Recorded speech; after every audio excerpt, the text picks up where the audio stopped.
Bienvenue dans le podcast My Coaching Partner. Je m'appelle Capucine et je suis coach professionnel, spécialiste dans la gestion de carrière. Ici, on parle de carrière, de transition professionnelle, de prise de poste et de retour à l'emploi avec des conseils concrets, de l'inspiration et des clés pour passer à l'action. Si vous cherchez à dynamiser votre parcours professionnel, à naviguer sereinement à travers une transition ou à vous épanouir dans un nouveau rôle, ce podcast est fait pour vous. Bonne écoute! Bienvenue dans ce nouvel épisode.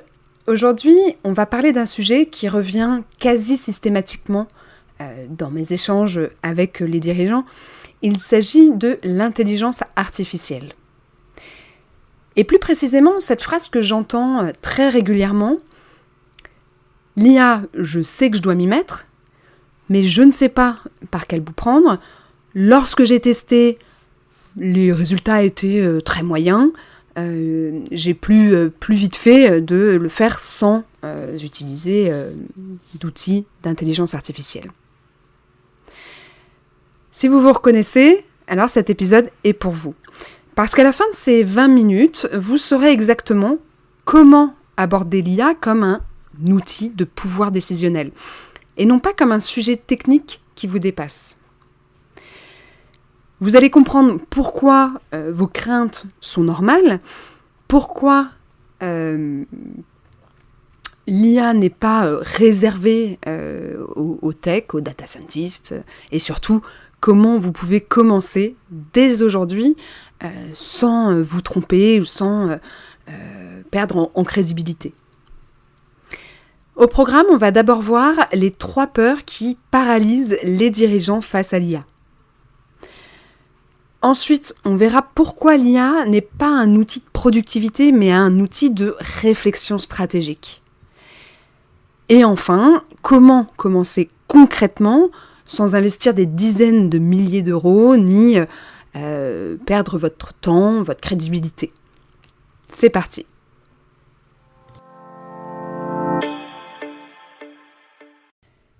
La première chose à comprendre, c'est que vous n'êtes pas seul. Cette peur de l'IA, elle est partagée par la majorité des dirigeants que j'accompagne. Et elle prend 3 formes principales. La première peur, c'est de ne pas être légitime. Vous n'êtes pas data scientist, vous n'avez pas de compétences techniques, vous ne codez pas, donc vous pensez que l'IA n'est pas fait pour vous. Eh bien, c'est faux. L'IA, c'est un outil de décision. Votre job en tant que dirigeant, ce n'est pas de comprendre comment fonctionne un réseau de neurones. Votre job, c'est de comprendre comment l'IA peut vous aider à prendre de meilleures décisions, plus vite, avec plus de clarté.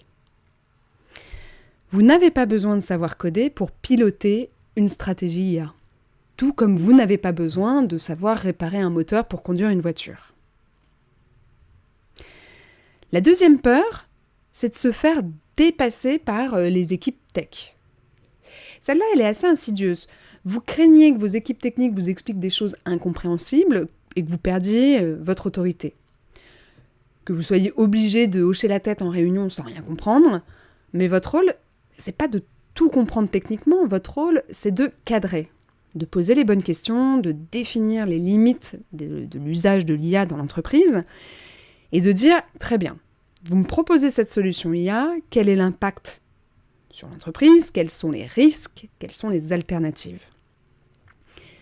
Votre autorité ne vient pas de votre capacité à coder, elle vient de votre capacité à poser les bonnes questions stratégiques.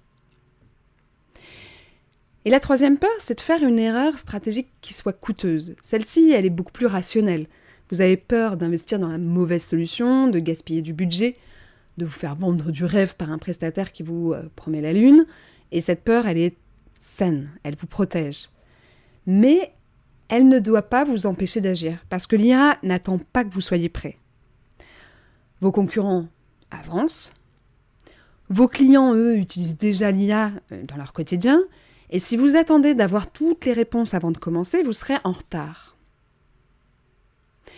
Alors oui, ces 3 peurs, elles sont normales et légitimes, mais non, elles ne doivent pas vous paralyser. Parce que l'IA, c'est pas ce que vous croyez, et c'est ce qu'on va voir maintenant.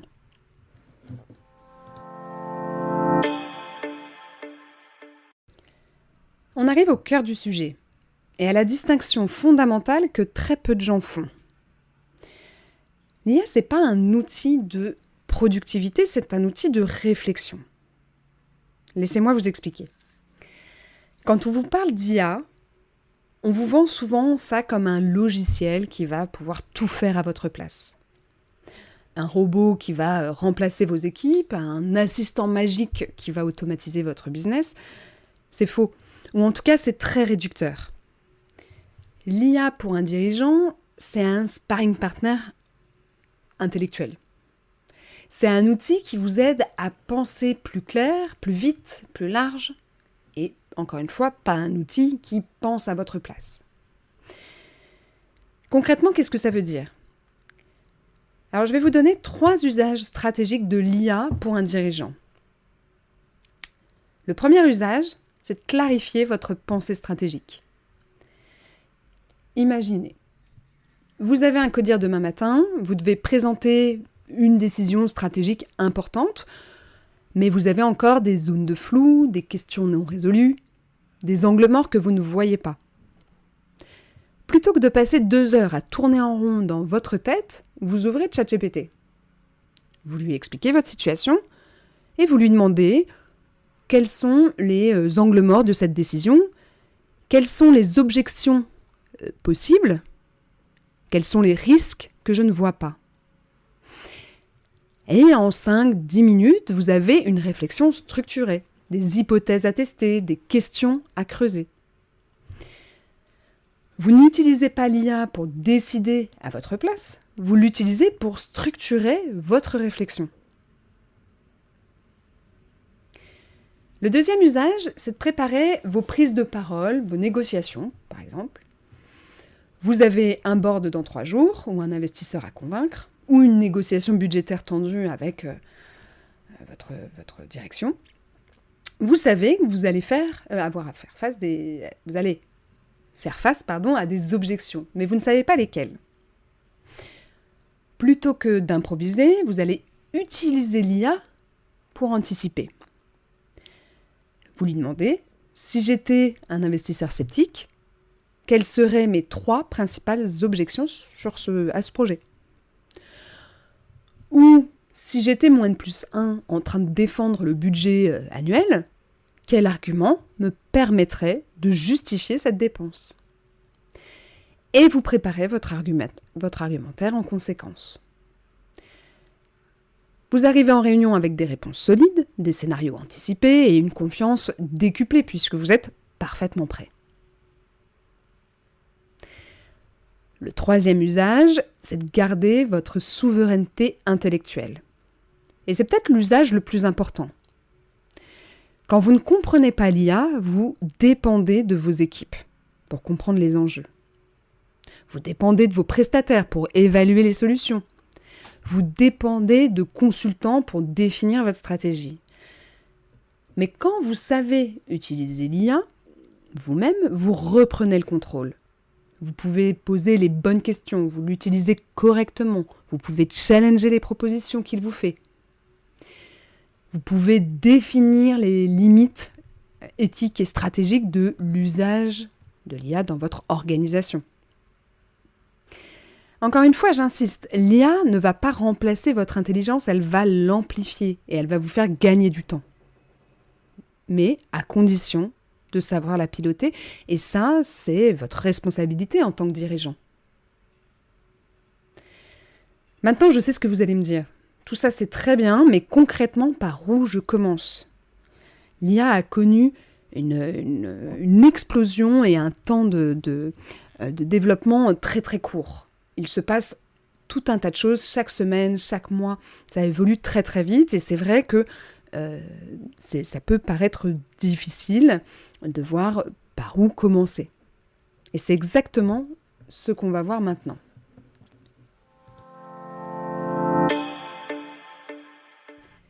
Je vais vous donner 3 étapes concrètes pour commencer à utiliser correctement l'IA dès aujourd'hui. La première étape, c'est de choisir votre outil. Alors, vous pouvez commencer par un ChatGPT, version gratuite ou en version pro. Un Claude est également très bon sur les réflexions stratégiques. Vous utilisez un outil IA généraliste. Ces deux que je viens de vous citer sont très bons partout. Après, on pourra voir si vous avez besoin d'un outil plus spécifique. La première chose à faire, c'est de le paramétrer. Et ça, je constate quotidiennement des utilisateurs de ChatGPT ou autres qui n'ont pas pris le temps de paramétrer leur outil. Vous avez par exemple dans ChatGPT, dans vos paramètres, une fonction personnalisée. Je vous invite à vous y rendre et à à y saisir un maximum d'informations.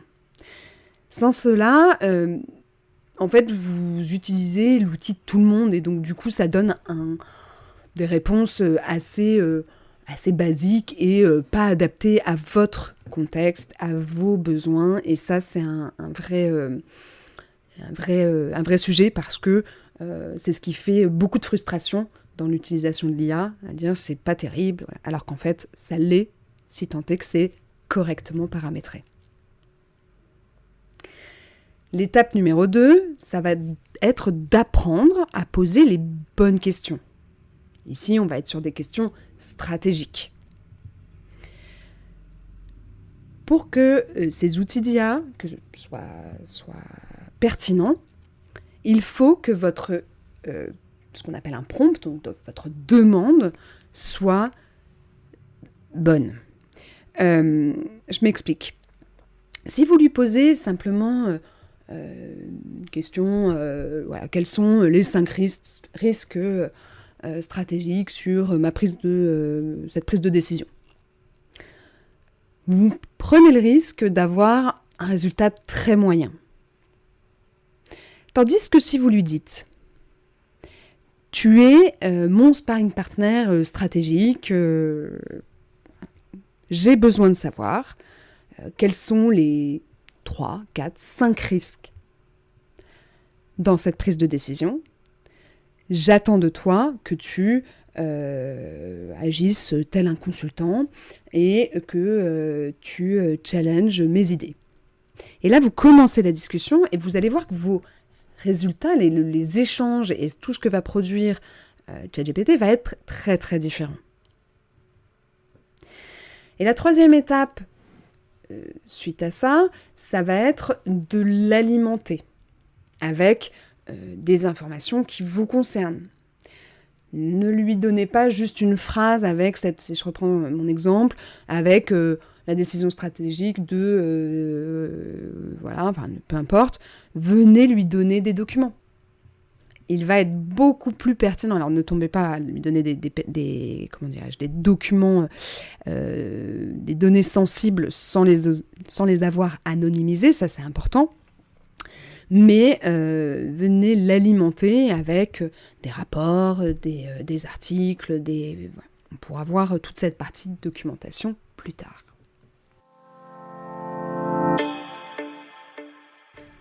Alors on récapitule. L'IA n'est pas réservée à une population tech, c'est un outil de pouvoir décisionnel pour les dirigeants qui veulent garder leur souveraineté intellectuelle. Vos peurs sont normales, mais elles ne doivent pas vous empêcher d'agir. La vraie question, c'est pas est-ce que je dois m'y mettre ? La vraie question, c'est quand est-ce que je commence ? Et la réponse, c'est aujourd'hui, vous l'aurez compris. Sachez que si vous voulez aller plus loin, je travaille depuis quelques mois sur une formation dédiée aux acteurs du luxe, sur l'IA, sur l'implémentation de l'IA, sur un plan opérationnel uniquement. On ne rentrera pas dans la technique. Je vous en dirai un peu plus dans les semaines qui arrivent. Elle va être disponible au mois de mars 2026. Voilà. Et si vous souhaitez échanger sur votre situation, n'hésitez pas à réserver un appel pour qu'on voit ensemble comment je peux vous aider. Le lien est en description de l'épisode. Je vous souhaite une très bonne semaine et je vous dis à la semaine prochaine.